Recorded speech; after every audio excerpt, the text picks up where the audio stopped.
What do we do? How's all this work?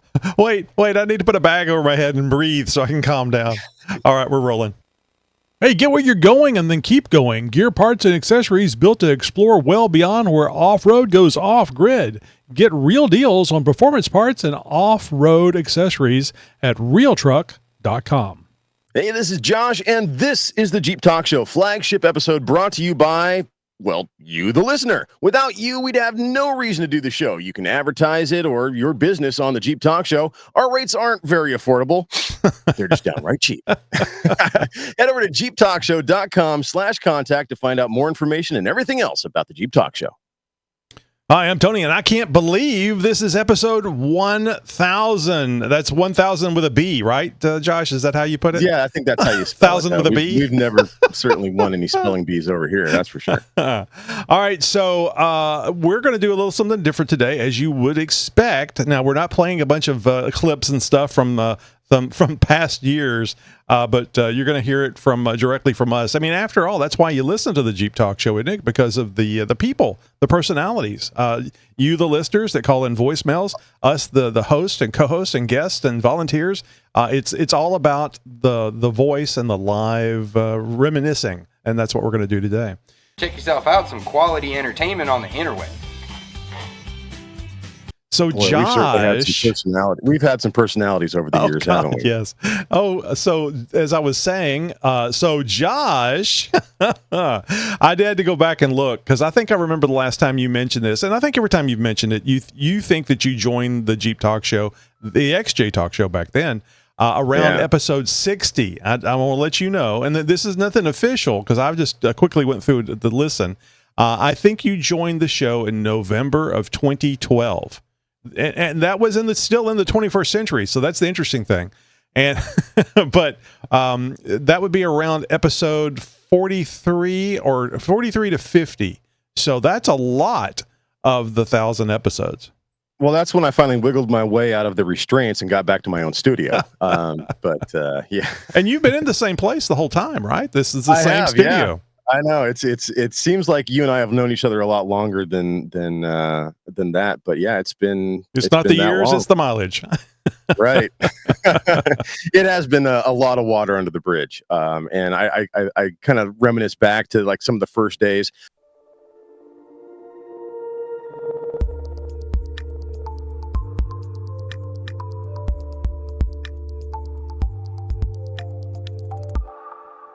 My own home studio has changed dramatically since the first time from the first recording of the XJ Talk Show that I was on. And I remember back, I think the very, very first recording or the interview that we did, I had hodgepodged some of my DJ equipment together back in our office that we have here. And it was because the studio wasn't even a thing back then. I was still DJing. I was working a different job. Hauling that stuff. You were hauling all that equipment all the out time, to places in the back. What was it? You said it's like not a Rubik's Cube. It's like a Tetris game. Wedging all that stuff into the XJ. Yeah. There was only one way that I could get the equipment into the Jeep, and it had to fit in a certain way. And so I'd get people ask me all the time, "Hey, can I help you load?" And I was just like, "You wish." You had to slow me down. Exactly. So I had pulled out all this gear, out of DJing and stuff, and I've long since retired from DJing.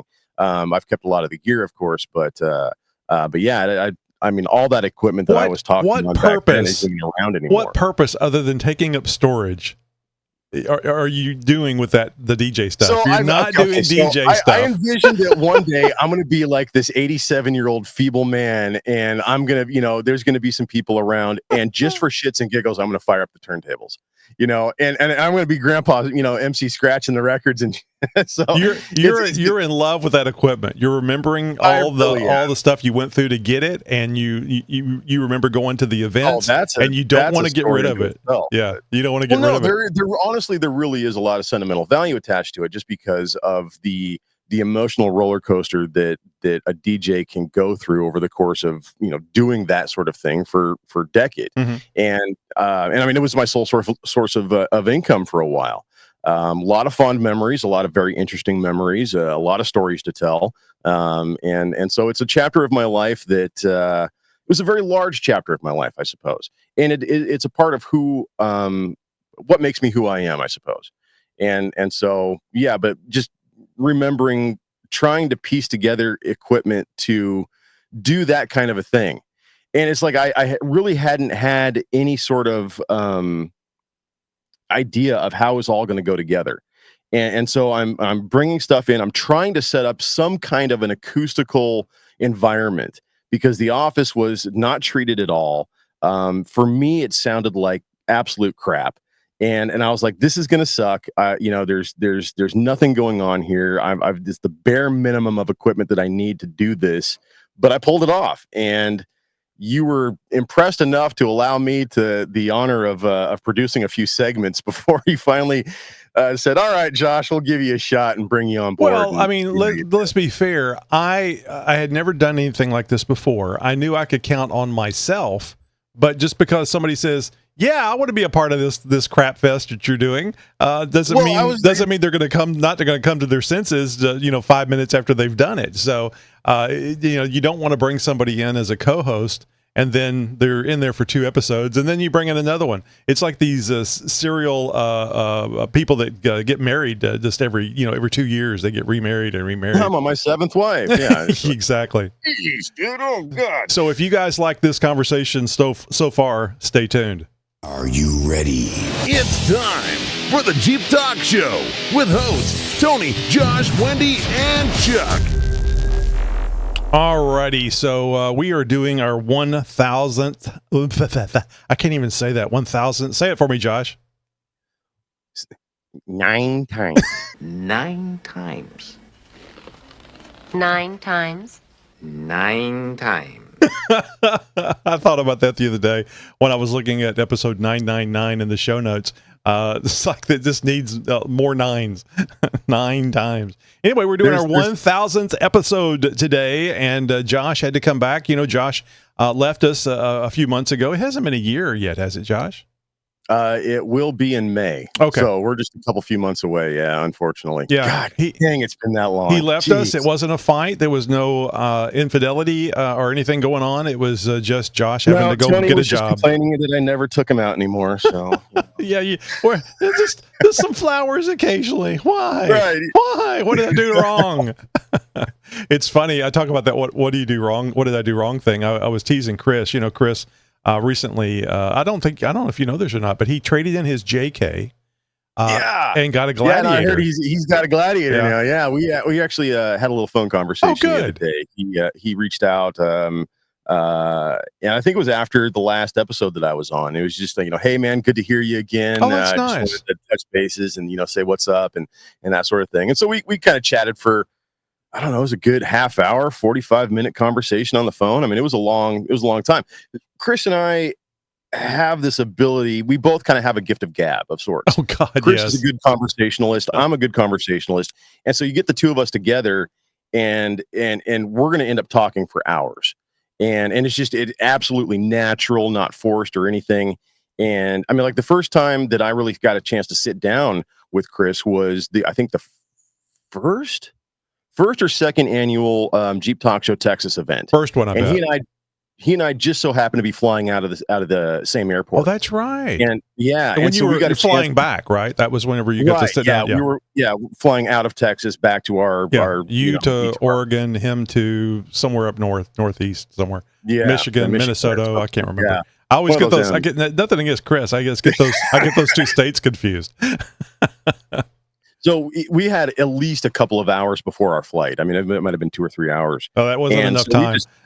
No, honestly, it really wasn't. And it went by like that. Mm-hmm. And so we're in a bar, we're having a beer or two, and we're just bullshitting.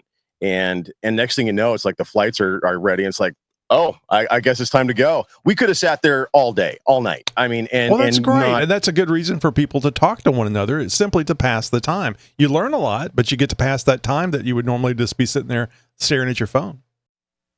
Hey guys, well, I got some sad news this week. Tammy's not going to be with us because, well, I think she just got tired of me and Josh. I needed a break from you guys. I just have to get away for a short little weekend, and then I'll come back fresh and ready to go next week. Well, good. I think everybody needs a vacation every now and then. So tell the folks what you were planning on having for us. I guess it will be episode 179 when you're back. Yep, I'm going to Wrangler Talk. I will be preparing for an off-road trip I'm going to be doing on Memorial Day weekend. So I'm going to do Wrangler Talk on preparing my recovery kit, making sure everything is in there that I need, and maybe asking you guys, what am I missing? Since this is all still kind of fresh and new to me. And in episode 180, the following week, I'm going to test out some quick disconnect mud flaps that GRD Products sent to me. And I will let you know how I feel about the mud flaps. Now, on that recovery kit, what is the yeah, I'm sure you have some items already. What's the thing you're really looking forward to getting? I'd like to get a winch someday, but I know that's, costs a lot of money, and it's going to be a while to save for that. But I'd also think I don't know what else I need. I think I have everything, but I might be missing something. I'm just not sure yet. So I'm going to break it out, do some research online, and maybe see what you guys have to say, the folks in the chat room. Give me some suggestions. So Wrangler Talk next week, recovery kits. Well, I know everybody's going to miss you on the show this coming week, but people could always find you online, right? Yep, I will be tweeting and Instagramming during my whole trip. I'll still be preparing some blogs this week that I'll have. You can check me out at www.jeepmama.com. I'm on Instagram, Jeep_Mama. I'm on Twitter at Mama Jeep, and on Facebook, Jeep Mama. And of course, Google Plus, I'm Jeep Mama there as well. Excellent. Well, look, whenever you're off on vacation, having a great time, I hope you'll look around for some Jeeps and maybe take some pictures, and we can show them on the show next week. Of course. And I'm going to try my hardest to get in the chat room if I can, if we're not driving on the road or anything. Well, I mean, unless you're driving, you should be able to get on. Yeah. All right. Thanks, guys. And we'll see Jeep Mama. See ya. Good night. On episode 179. Well, and honestly, Chris and I never would have crossed paths if it wasn't for, Jeeps, Jeeping, the Jeep Talk Show, all that kind of stuff. And so it's just funny. I know everybody has these stories, but it's funny how the Jeep world brings people into your life. And sometimes people come and sometimes people go, but always you end up with a friend. You end up with a compadre, and somebody who you can rely on, trust on, you develop a rapport or relationship with, something like that. Chris was one of those individuals. Mm-hmm. And he and I just sort of clicked, cut from the same kind of cloth. And we just, I don't know, very easy to talk to each other. Anyway, so, I mentioned, what's up, Chris? Yeah, I mentioned Chris getting his Gladiator, and I told him, cause I know how it is whenever you let go of a Jeep. And I told Chris, I said, so your JK is wondering what it did wrong. Why are you dropping me off here? Why haven't I seen you? It's just, I miss you. We spent so many times together. No, don't equate his Jeep like it's some dog that's getting dropped off of the vet last time. Yeah. Gosh, Tony. Putting it down. From the conversation I had with Chris about this very topic, there didn't seem to be a whole lot of sentimental attachment to that Jeep. It was sort of if it wasn't for the Gladiator, I don't think that this whole thing would have happened. But he kind of talked himself into it. The wife was kind of on board. There was a deal on the table. It just seemed like all the cards were falling into place. Oh, I'm very happy for him. Not for that. Yeah, I'm very happy for him. I was just trying to tweak him a little bit with his missing Jeep. His Jeep that misses him. Well, to be honest, there is one thing that he's a little bit. I'm not going to say butthurt, but has a little bit of that seller's remorse. I mean, his Jeep was built. I mean, it was good to go. Mm-hmm. Essentially, he had armor. I mean, he had all the goodies on it. It had the winch. I told him you should have at least taken the winch. Exactly. Yes. But he said that was kind of part of the value of the vehicle that he was getting for the value of the Jeep as he was trading it in. And so that was it might have been $1,000 less on the trade-in without the winch. So yeah, I don't think it was $1,000 winch. So that's a good deal. No, yeah, exactly. So it was, now he has a Jeep that's not built. It's quote unquote, not as capable It as is the a Jeep gift had. because he can start the building process again. Yeah, well, that's what I told him. I was like, well, now it's a fresh start. Right. You can build this Jeep, like the way that you had your JK, or in a completely different direction. It's a blank canvas. And so, it's like, yeah, you're right. It's one of those things but it's going to take time. And that's the big thing. It's going to take years for him to get the Gladiator. It may not take as much time as what you think, because I'll say one word: Maximus 3. Jeep Easter eggs: what, where, and why. In this episode's Real Truck blog entry, we're going to tell you about Jeep Easter eggs. Just go to realtruck.com/blog and just search for, or just scroll on down through the list there and look up Jeep Easter eggs so you can read this entire article. There's something so quirky and fun and imaginative about Easter eggs. And no, we're not talking about the dyed and decorated kind you hunted as a kid. Easter eggs have another meaning: hidden images, messages, and fun add-ins incorporated into a video game, movie, or car.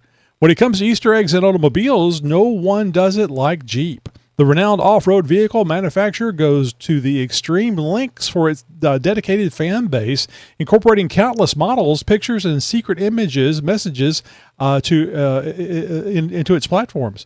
In this guide, we're covering some of the most iconic.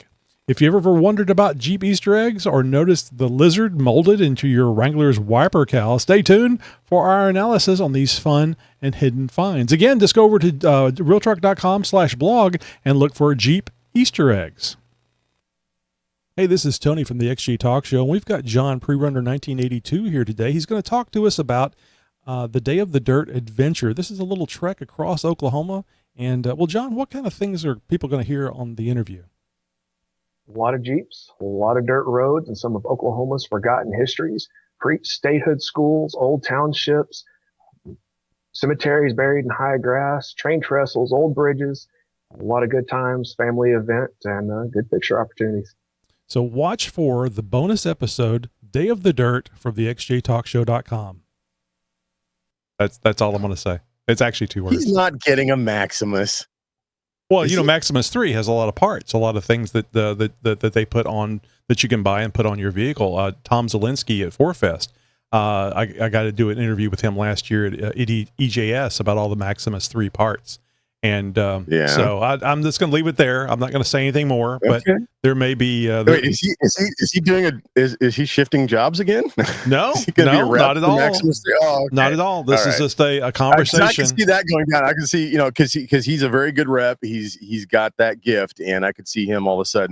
Well, now I'm a rep for this off-wheel. There's nothing on the table, but I get the feeling that because of the connection with us here, and just because Chris is a great salesman, that there may be something in his future having to do with one of these companies that we deal with, interview-wise, and other things on the show. But like I said, there's nothing on the table. It's just my feeling.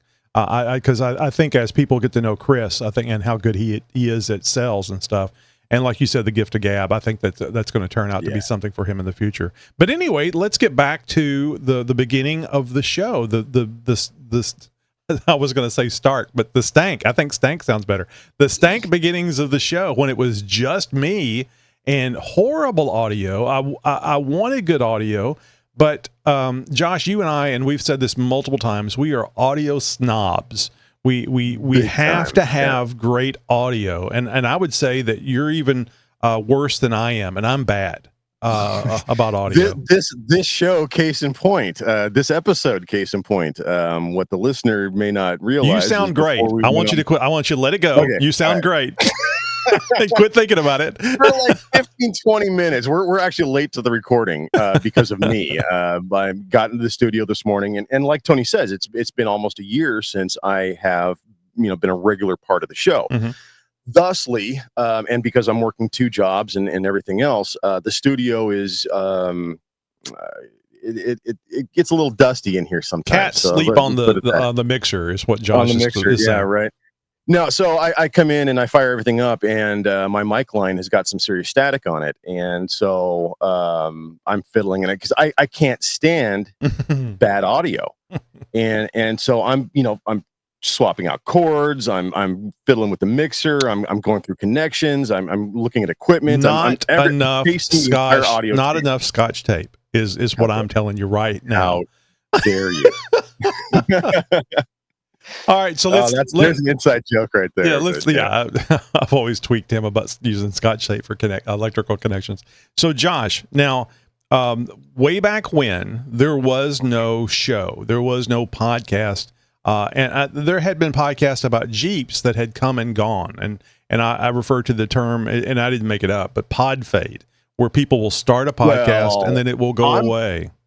I'm going to say that, honestly, I believe the XJ Talk Show was the originator. Because, and hear me out here. So at the time that we found each other, I found you. I had been pushing a desk job for a number of years. I had already been DJing for quite some time. I had spent my entire life listening to music and have played every song there ever was 1,000 times. I was so done with music, and I was done listening to music while I worked. I needed something different.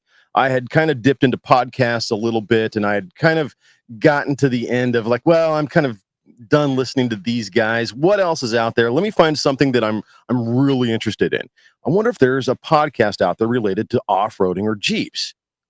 And lo and behold, I stumbled across the XJ Talk Show. Listened to a couple few episodes, which I think that's about all you had at the time. Right. Was, maybe 5 or 10 episodes. And the one that really makes the difference is the one where you were like, well, I'm not getting a whole lot of feedback here, so this might be the last time I do this. If anybody's interested in coming on board and help me out, whatever, just let me know, and I don't know how long, how much time had passed between that recording and when I had found it. But I had reached out to you and said, hey, this is who I am. This is my background. I'm willing to, throw my hat in the ring, as it were. And I sorted through hundreds of resumes to make the selection. Sure. So yeah, and Tony reached back out to me and was just like, let's go ahead and give this a shot. Mm-hmm. And there was no, it wasn't like send me your information, what's your background. I may have asked some of that stuff as a general conversation, but I wasn't being picky about anything. If somebody wanted to be part of the show, absolutely, let's get them on. I mean, and that's the way I've always been. Whether it's a guest for an interview or anything, yeah, get on. It's fine. Which came first, the chicken or the egg? Did you do the interview with me first, which ended up being like 2 or 3 parts because it lasted like 2 hours or something, or was I producing segments before that? Having somebody from Jeep on that we can talk to. And Jim, I'll kind of put you on the spot. You don't have to answer, but I would love to be able to speak with more people with Jeep, especially those people that are responsible for creating these things that we love so much. So I may be begging and groveling in the future. No, yeah, reach out whenever you want, and happy to help, because I think, Tony, I wrote down, I think your quote of the night is have fun in your life, get a Jeep. I think you may find that on the top of xjtalk.com, our website, tomorrow morning. You may know why, but it's always good for us to stay connected. I bet you we did the interview first. That's the way that I'm remembering it as well. Just my feeling is that you've interviewed people many times, and the biggest fear for a interviewer is getting a guest that doesn't talk, that doesn't respond with multiple words and syllables. You have had those in the past. I can kind of coax stuff out of people a little bit. Yeah. I certainly can talk enough for the both of us. So, but you, on the other hand, I mean, you've done 50 interviews to my one, and you've had a few guests that really just, it was a hard can to open. I'm gonna out him because people were surprised to find this out at a Jeep meet, the Jeep Talk Show Texas event. Nikki G is not very talkative. The hell you say? We did an interview with Nikki G, and it wasn't, I won't say there was a lot of yeps and nopes and sure, but it was, I was doing a lot of work.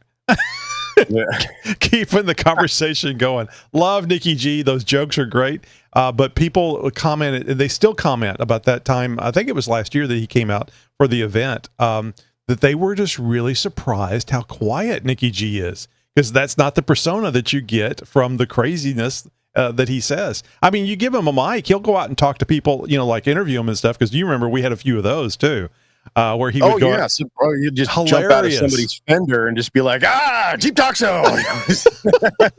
But in person, he's very, very quiet, very subdued, but so it's really funny. Wendy, on the other hand, would say different. Not the lovely co-host Wendy, but Nikki G's wife. Yeah. Wait, Wendy, you know the thing.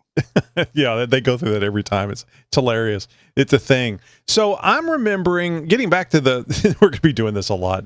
Getting back to the subject, I thought High Sierra 4x4 was a podcast that preceded the XJ Talk Show.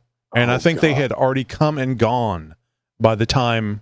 Possibly. But that would have been more of a. It's not a Jeep specific. No, and it is sort of off-roading, but they're more land use. That's their focus. I've never listened to an episode, so I'll have to take your word for it. So it's. I mean, they may dabble a little bit into the tread lightly concepts and stuff like that, but they're more of a conservationalist type of a base point. Yeah, they're no Jeep Talk Show. Let's just put it that way. Now that the Jeep Talk Show, the XJ Talk Show has been around for a while. The Jeep Talk Show came on board, and it was right about that shift is when I started seeing other podcasts that had come and gone.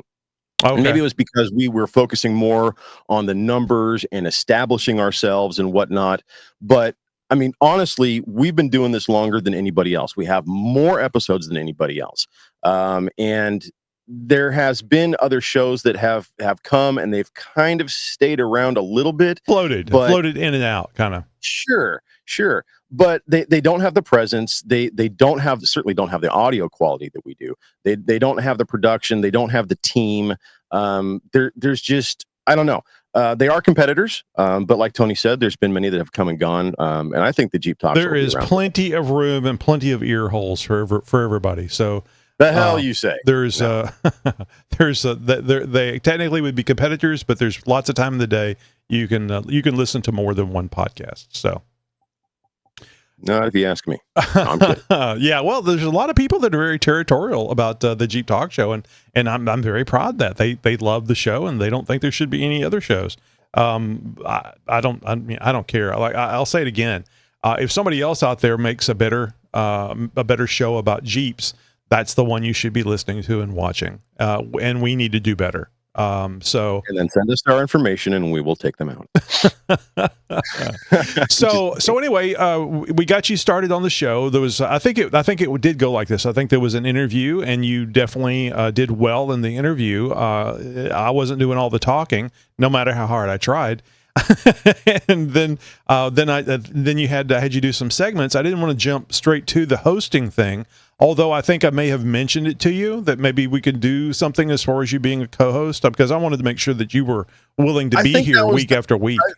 I think that was the carrot at the end of the stick, as it were. It was like, let's try this out. If this works out, maybe we can bring you on as a co-host type of thing. And in full disclosure, and I've told Tony this before a number of times, and I think this is something that he and I share a little bit, is that we both have this sort of secret fantasy that has been there since we were children of being a radio DJ. Yes. And I had the brief opportunity to work with radio stations, although I was never an on-air personality. I got to represent radio stations and work with them, and I was in studio several times and all that good stuff. But there was never I had my own show, as it were. I wasn't on the airwaves all that much. So, I think you could have pulled that off. I mean, you have a really good way of talking, 100%, covering stuff.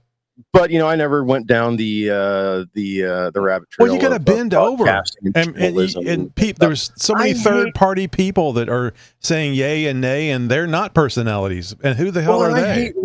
I hate reading, and there's a lot of reading in journalism, and you'd have to have a journalism degree in order to get into radio. And so it's one of those things that just I always say that I was born 10, 20 years too soon or too late. Because back in the day, it used to be, well, if you had a good voice and you knew somebody, you could be a radio station. You could be on the radio. Or start with a college station. I always thought that would be cool. Exactly. So, I never had those opportunities, as it were. And so I just had to make my own way. And so when it came around that I could be a quote unquote co-host on something, I was like, ooh, yeah, I'm sort of feeding that a little bit of that fantasy. Is like, oh, I get to be an on-air personality of sorts. And although and keep in mind that when podcasts were going on, I mean, podcasts had been around before we started this thing, but podcasts was a very new thing. Joe Rogan actually started a year or two before we started this show. Exactly, only about a year before us. And there was only a few personalities that were really big in the podcasting. Joe wasn't big when he started. He had to build it up. Yeah, I mean, and to be honest, there was one point that Joe Rogan and us were about on the same level. Oh wow, I don't remember that. Obviously, but I'll shot take your word past for it. Us very quickly, that bastard. But I blame the pot. Yeah, well. So anyway, we got started, and I like to say shortly after Joe Rogan. I'm really happy for Joe Rogan's success because it just brings the podcast thing into normalcy. It makes more people aware of it, and still, there's I think 80% of the people in the population don't listen to podcasts, and some of them don't even know what they are. I think they're living under a rock, especially after Joe Rogan has made the news. Did you hear that his contract got canceled at Spotify, Josh? This is a few weeks ago. Yeah, they canceled it because they were doing a new one for $250 million. Oh, I see. So the $110 million one. No, it's really too bad. I wish there was, some podcasters could, make a chip, could make a living, out there. I wish there was a way that, these kind of personalities and stuff could actually, have some success. Well, I think it's just like people in acting. You see some people out there that are amazingly talented, and then they come and go, and you don't ever see them in anything. And that's kind of always been the fear for me here on the show is it doesn't matter how good the show is. It's do the right people or does it click with a significant number of people? And we saw some stellar growth. You're my friend. You're my new friend.